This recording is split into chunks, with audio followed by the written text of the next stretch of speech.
स्वागत है NMF news पर। मैं हूं आपके साथ रोहित। सायोनी घोष, महुआ मोइत्रा और सागरिका घोष अगर बीजेपी में शामिल हो जाएं तो क्या होगा? अगर ये आपको जानना है तो बने रहिए इस वीडियो में हमारे साथ आखिरी तक, क्योंकि सुप्रीम कोर्ट के पूर्व जज ने जो कुछ कहा है उसे जानना बेहद जरूरी है। और यह बयान ऐसे समय में आया है जब बंगाल में बीजेपी सरकार बनाने के लिए तैयार है। 9 तारीख को शपथ ग्रहण होगा, उससे पहले 8 मई को संसदीय दल का नेता चुन लिया जाएगा। ऐसे में बीजेपी ने जैसे ही 4 मई को प्रचंड बहुमत हासिल किया, टीएमसी के तमाम नेताओं के सुर बदलते हुए नजर आए। रिजू दत्ता आपको अच्छे से याद होंगे, जो कि अजय पाल शर्मा को धमकियां दे रहे थे कि घसीट कर ले जाऊंगा, यूपी तक दौड़ा लूंगा। उन्होंने 360 डिग्री का यू टर्न लिया और अब कह रहे हैं कि बीजेपी ने उनकी बहुत मदद की, शुभेंदु अधिकारी ने उनके परिवार की जान बचाई टीएमसी के गुंडों से। इसी तरीके से तमाम टीएमसी के नेता अब ममता बनर्जी का साथ छोड़ रहे हैं।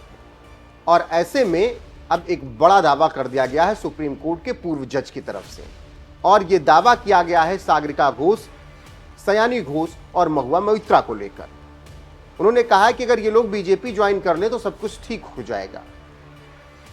सायानी घोष वही हैं जिन्होंने पूरे चुनाव के दौरान बीजेपी पर जमकर हमला बोला, दिल में काबा नैनों में मदीना बोलते हुए नजर आई।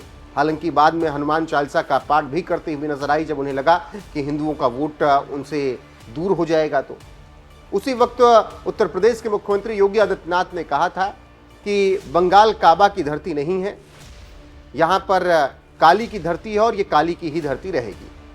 कुछ इस तरीके से चुनाव प्रचार के दौरान सयानी घोष के बयान, महुआ मोइत्रा के बयान निकलकर सामने आए, जिसका जवाब भी बीजेपी की तरफ से दिया गया। अब जब चुनाव की प्रक्रिया खत्म हो गई, मतदान संपन्न हुए, अब जब पूरी तरीके से तस्वीर साफ है, बीजेपी अंग बंग और कलिंग अब हर जगह राज कर रही है, तो पश्चिम बंगाल में इन 3 नेताओं को लेकर चर्चा बहुत ज्यादा है। और ऐसे में सुप्रीम कोर्ट के पूर्व जज मार्कंडेय काटजू ने यह दावा किया। उन्होंने एक पोस्ट किया, हालांकि कुछ देर बाद उन्होंने पोस्ट डिलीट कर दिया, लेकिन उस पोस्ट में उन्होंने क्या कुछ लिखा यह आपको जानना बेहद जरूरी हो। पूर्व जज लिखते हैं, अगर आने वाले दिनों में महुआ मोइत्रा, सागरिका घोष, सायोनी घोष और कुणाल घोष जैसे टीएमसी नेता बीजेपी में शामिल हो जाते हैं तो कोई हैरानी नहीं होगी। टीएमसी नेताओं, आम लोगों को यह ऐलान कर देना चाहिए कि हमने चुनाव जीत लिया है और बाकी सब जाएं भाड़ में। हरिओम। पूर्व जस्टिस मार्कंडेय काटजू का यह बयान इस वक्त काफी चर्चाओं में। हालांकि वो इसी तरीके से लगातार बयान देते रहते हैं, पोस्ट करते रहते हैं, बीजेपी को निशाने पर रखते हैं। और अब एक बार जब बीजेपी पश्चिम बंगाल में जीती है तो मार्कंडेय काटजू ये कह रहे हैं कि सब कुछ तभी ठीक हो सकता है जब सायानी घोष, सागरिका घोष और महुआ मोइत्रा, कुणाल घोष बीजेपी ज्वाइन कर लें। एक तरीके से तंज मार रहे हैं कि अगर बीजेपी ये लोग ज्वाइन कर लेते हैं तो कोई परेशानी इन सबको नहीं होगी, बाकी जो बीजेपी ज्वाइन नहीं करेगा उन सबको समस्याएं होंगी। अब पश्चिम बंगाल की राजनीति में एक नई दिशा और नई दशा तय हो रही है। बीजेपी पहली बार सत्ता में विराजमान हुई है तो खूब बवाल, हिंसा भी हो रही है, चुनाव के बाद हत्याएं भी हो रही हैं। उन पर तमाम वामपंथी, तमाम लोग कुछ भी पोस्ट नहीं कर रहे हैं, कुछ भी नहीं लिख रहे हैं। लेकिन अगर बीजेपी कुछ कह रही है, बोल रही है, तो उसको लेकर बीजेपी वालों को ट्रोल किया जा रहा है। और यह दर्शाता है कि बंगाल में बीजेपी के सत्ता में आ जाने से वामपंथियों के पेट में दर्द तो हो रहा है। और तमाम अब ऐसे बयान आ रहे हैं कि अगर बीजेपी टीएमसी के नेता ज्वाइन कर लेते हैं तभी सब कुछ ठीक होगा, वरना कुछ ठीक नहीं होगा।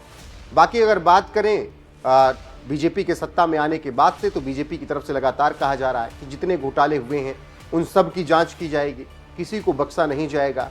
अभिषेक बनर्जी के डायमंड हार्बर मॉडल को तोड़ा जाएगा, जहांगीर का जो नेक्सस था उसे खत्म किया जाएगा, और जिस तरीके से इतने सालों तक वहां पर हिंदुओं पर अत्याचार किया गया उन सबको न्याय दिलाया जाएगा। और इसी बीच सुप्रीम कोर्ट के पूर्व जज मार्कंडेय काटजू ने यह बड़ा दावा कर दिया। हालांकि कुछ ही देर में उन्होंने अपना पोस्ट डिलीट कर लिया, लेकिन उन्होंने अपने पोस्ट में यह कहा कि ये नेता बीजेपी ज्वाइन करते हैं तो कोई हैरानी वाली बात नहीं होगी, और वो इसलिए कह रहे हैं क्योंकि तमाम राज्यों में ऐसा हो चुका है जब तमाम पार्टी के नेताओं ने बीजेपी ज्वाइन की है चुनाव बाद या चुनाव हारने के बाद। वो उससे पहले बीजेपी पर खूब हमलावर होते रहे। हालांकि बीजेपी में तमाम ऐसे नेता हैं जो बीजेपी छोड़कर गए, जो पहले बीजेपी में रहे, बीजेपी से जीते, और एक लंबी फहरिस्त है उसमें शत्रुघ्न सिन्हा, कीर्ति आजाद, उदित राज, ऐसे तमाम नेता। तो अब जिस तरीके से पूर्व जज मार्कंडेय काटजू ने यह दावा किया है, उस पर आपकी राय क्या है कमेंट सेक्शन में जरूर बताइएगा। वीडियो को शेयर कीजिएगा, लाइक कीजिएगा, चैनल को सब्सक्राइब करना ना भूलिएगा। बने रहिएगा हमारे साथ। वहीं पश्चिम बंगाल में बीजेपी की जीत के बाद किस तरीके से जनता जश्न मना रही थी, उन तस्वीरों के साथ आपको छोड़े जाते हैं और जो भी अपडेट आएगी आप तक पहुंचाते रहेंगे। अभी के लिए बस इतना ही। नमस्कार।